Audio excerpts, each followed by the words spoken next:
आज हम बात करने वाले हैं शिल्पा डारिया मर्डर केस की। ये कहानी शुरू होती है मध्य प्रदेश के जबलपुर शहर से।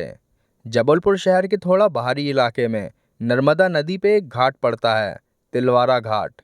इसी इलाके के तिलवारा थाना क्षेत्र में एक रिजॉर्ट है, मेखला रिजॉर्ट। तारीख थी 8 नवंबर 2022। सुबह के करीब 11 बज रहे थे। तिलवारा थाने में मेघला रिजॉर्ट से एक कॉल आती है। स्टाफ को कमरा नंबर 5 में कुछ अनहोनी होने का शक होता है। ये खबर मिलते ही पुलिस की एक टीम मेघला रिजॉर्ट पहुंचती है। रिजॉर्ट स्टाफ की मौजूदगी में मास्टर की मंगाई जाती है ताकि रूम नंबर 5 खोला जा सके। जैसे ही दरवाज़ा खोला गया, अंदर का दृश्य देखकर वहां मौजूद सब लोग सन्न रह गए। बेड पर एक रजाई पड़ी हुई थी। रजाई के नीचे से एक लड़की का चेहरा और सिर का हिस्सा दिखाई दे रहा था। पुलिस ने रजाई हटाई तो एक लड़की की खून से लथपथ लाश पड़ी थी। कमरे के अंदर का माहौल इतना डरावना था कि पहली नज़र में ही ये समझ आ रहा था कि ये हत्या पूरी प्लानिंग के साथ करी गई है और हत्यारे के अंदर इस लड़की के लिए बेहद नफरत है। पुलिस ने तुरंत पूरे कमरे को सील कर दिया और जांच शुरू कर दी। कमरे की तलाशी में उन्हें 2 शराब की बोतलें मिली, जिनमें से एक पूरी खाली थी और दूसरी आधी भरी हुई थी। वहीं पास में 2 गिलास भी रखे मिले और वहां खून से सने हुए 2 ब्लेड भी पड़े थे। पुलिस का शुरुआती अंदाजा था कि इन्हीं ब्लेडों से इस लड़की की हत्या करी गई होगी। ब्लेड के आसपास खून के निशान थे, रजाई पर खून था और कमरे की हालत देखकर ऐसा लग रहा था कि लड़की को मृत्यु से पहले काफ़ी देर तक तड़पाया गया होगा। इसके बाद वहां पर फॉरेंसिक टीम को बुलाया गया। टीम ने कमरे की एक एक चीज को बारीकी से जांचा। गिलास, बोतलें, ब्लेड, बेड, फर्श, दरवाजे और कमरे के दूसरे हिस्सों से फिंगरप्रिंट लिए गए। अब पुलिस ने सारे सबूतों को इकट्ठा करने के बाद रिजॉर्ट के स्टाफ से पूछताछ शुरू की, जिसमें उन्होंने बताया कि 6 नवंबर 2022 को एक आदमी इस लड़की को साथ लेकर रिजॉर्ट में आया था। दोनों सीधा रिसेप्शन काउंटर पर गए और एक कमरा बुक करने की बात कही। रिजॉर्ट स्टाफ ने नियम के मुताबिक दोनों से आईडी प्रूफ मांगा। तब आदमी ने अपना आधार कार्ड दिया और लड़की ने भी अपना आधार कार्ड दिया। रजिस्टर में जो नाम दर्ज किए गए उनके मुताबिक आदमी का नाम था अभिजीत पाटेदर, उम्र 29 साल, और लड़की का नाम था राखी मिश्रा, उम्र 21 साल। दोनों ने चेक इन के समय करीब 1500 रुपये जमा करवाए, जिसके बाद उन्हें रूम नंबर 5 की चाबी दे दी गई। स्टाफ को उस समय सब कुछ बिल्कुल सामान्य लगा। एक कपल जैसे दिखने वाले लड़का लड़की, ID proof, register entry, payment और फिर एक कमरा। लेकिन किसी को उस वक्त ये नहीं पता था कि यही रूम नंबर 5 कुछ समय बाद एक भयानक मर्डर सीन में बदलने वाला है। रिजॉर्ट में पहुंचने के बाद दोनों कुछ देर तक रूम नंबर 5 में रुके रहे। उसके बाद वो दोनों रिजॉर्ट से बाहर निकल गए। स्टाफ ने इस बात पर ज़्यादा ध्यान नहीं दिया क्योंकि ऐसे मामलों में कपल्स का आना जाना कोई असामान्य बात नहीं होती है। लेकिन शाम के समय रिजॉर्ट स्टाफ ने देखा कि वो आदमी अभिजीत पाटेदर वापस तो आ गया है, लेकिन उसके साथ आई लड़की अभी साथ नहीं थी। उस समय भी स्टाफ को बहुत ज़्यादा शक नहीं हुआ। उन्हें लगा शायद लड़की कहीं और गई होगी या थोड़ी देर बाद लौट आएगी। लेकिन अगले दिन 7 नवंबर को वो लड़की फिर से रिजॉर्ट में वापस आ गई और उसी आदमी के साथ रूम नंबर 5 में रहने लगी। इस दिन दोनों ने खाने पीने का सामान भी मंगवाया। कुछ देर तक सब कुछ सामान्य दिखाई देता रहा।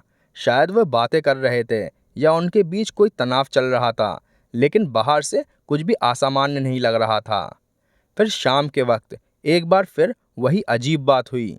इस बार वो आदमी रिजॉर्ट से बाहर निकल गया, लेकिन लड़की कमरे के अंदर ही रह गई। स्टाफ को लगा कि वो थोड़ी देर में वापस लौट आएगा, लेकिन वो लौटा ही नहीं।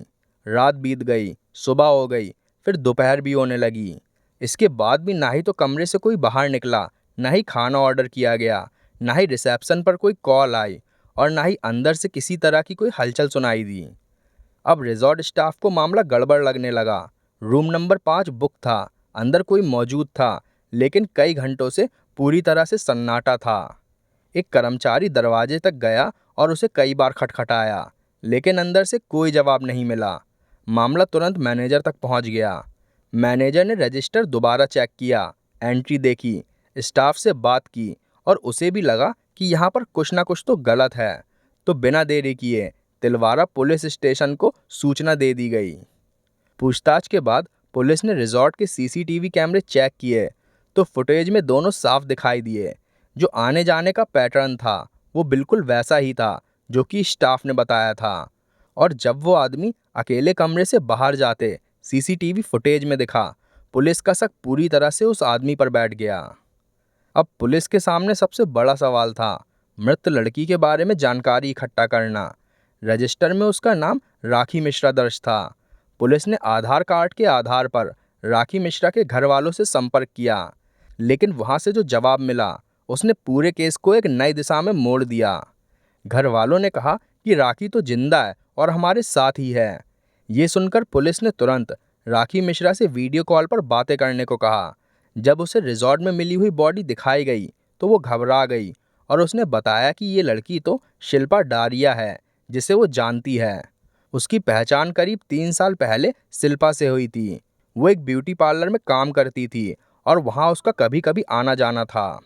अब पुलिस ने पूछा कि शिल्पा के पास उसका आधार कार्ड कैसे आया, तो राखी ने बताया कि कुछ समय पहले उसका आधार कार्ड कहीं गुम हो गया था और बाद में उसने नई कॉपी निकलवा ली थी। अब तस्वीर साफ हो गई थी। रिजॉर्ट में जिस लड़की ने राखी मिश्रा बनकर एंट्री की थी वो वास्तव में 21 साल की शिल्पा डारिया थी। शिल्पा की पहचान होते ही उसके परिवार को सूचना दे दी गई। शिल्पा के पिता गुलाम डारिया जब अस्पताल पहुंचे और मुर्दा घर में अपनी बेटी की लाश देखी तो उनका रो रो कर हाल बुरा हो गया। एक मजदूर पिता के लिए ये दर्द शब्दों में बयान करना मुमकिन नहीं था। जिस बेटी को बेहतर जिंदगी के लिए शहर भेजा गया था, अब उनकी आंखों के सामने उसकी लाश पड़ी थी। अब पुलिस के हाथ में 2 सवाल थे। पहला, शिल्पा डारिया के बारे में जानकारी इकट्ठा करना, और दूसरा, उसके साथ रिजॉर्ट में आने वाले उस आदमी के बारे में जानकारी इकट्ठा करना। शिल्पा डारिया के बारे में उसके पिता से सब डिटेल में पूछा गया। इसी के साथ उसके दोस्तों से भी कांटेक्ट करके उनसे भी पूछताछ हुई और उसका सोशल मीडिया भी देखा गया, जहां से पता चला कि शिल्पा डारिया जबलपुर के कुंडम थाना क्षेत्र के एक गांव की रहने वाली थी। उसके पिता गुलाम डारिया मजदूरी कर कर घर चलाते थे। घर में एक भाई और 2 बहनें थी और शिल्पा सबसे बड़ी थी। परिवार आर्थिक रूप से बहुत मजबूत नहीं था, इसीलिए शिल्पा अपनी ज़िंदगी बेहतर बनाने के लिए जबलपुर आ गई थी। वो पढ़ाई के साथ साथ काम भी करती थी, जैसे ब्यूटी पार्लर और स्पा सेंटर में काम। थोड़ा और खंगालने के बाद पुलिस को पता चला कि एक स्पा सेंटर में उसकी मुलाकात अभिजीत पाटेदर से हुई थी। उसने अपने बारे में अलग अलग शिल्पा को कहानियां सुनाई थीं। कभी कहा कि वो गुजरात का रहने वाला है, कभी बोलता कि वो श्रीराम ट्रेडर्स नाम से एक थोक का व्यापार करता है, कभी पटना में अपने बिजनेस पार्टनर की बात करता, कभी खुद को ऑयल और शुगर से जुड़ा हुआ कारोबारी बताता। उसकी सबसे बड़ी ताकत थी उसका दिखावा। अच्छे कपड़े, आत्मविश्वास से भरी बातें, महंगी गाड़ियों को दिखाना, जेब में पैसे और एक ऐसा एटीट्यूड जो सामने वाले को जल्द ही प्रभावित कर दे। पहली नज़र में वो किसी सेटल, अमीर, स्टाइलिश और सफल आदमी जैसा लगता था। धीरे धीरे शिल्पा उस पर भरोसा करने लगी। दोनों के बीच बातचीत बढ़ी, फिर मुलाकात बढ़ी और फिर रिश्ता गहरा होने लगा। वो शिल्पा को जबलपुर के बाहर ले जाता था, कभी पटना ले जाता था, जहां अपने किसी बिजनेस पार्टनर जितेंद्र कुमार से मिलाने की बातें करता था। सोशल मीडिया पर भी दोनों साथ में तस्वीरें अपलोड करते थे। एक फोटो में दोनों एक महंगी कार में बैठे दिखाई दे रहे थे। पास में 500-500 के नोटों की गड्डियां थीं, कुल्हड़ वाली चाय रखी थी और पूरे दृश्य से एक आलीशान जिंदगी लग रही थी। लेकिन पुलिस की इन्वेस्टिगेशन शुरू होने के बाद में ही वो फोटो डिलीट कर दी गई थी। हालांकि ये तब तक साफ हो चुका था कि इस रिश्ते में सिर्फ प्यार नहीं बल्कि दिखावा, प्रभाव और मानसिक रूप से काबू करना भी शामिल था। मामला यहीं तक सीमित नहीं रहा। शिल्पा की पहचान होने के कुछ समय बाद ही इस हत्याकांड से जुड़ी कुछ वीडियो सोशल मीडिया पर वायरल होने लगीं। इन वीडियो के अपलोड होने की एक श्रृंखला थी, जिसमें से पहली वीडियो में आरोपी रजाई हटाकर खून से लथपथ बॉडी दिखा रहा था। उस वीडियो में शिल्पा तड़प रही थी, खून से लथपथ थी और अभिजीत पाटेदर उसकी इस हालत की वीडियो बना रहा था। दूसरी वीडियो में वो बोला, बेवफाई का अंजाम यही होता है। इसके बाद वो एक पोस्ट में शिल्पा के साथ अपनी एक फ़ोटो डालकर कुछ ऐसा लिखता है, आई लव यू बाबू, अब मुलाकात स्वर्ग में होगी, सॉरी बाबू। ये सारी चीजें ऑनलाइन देखकर पुलिस ने फौरन एक्शन लिया।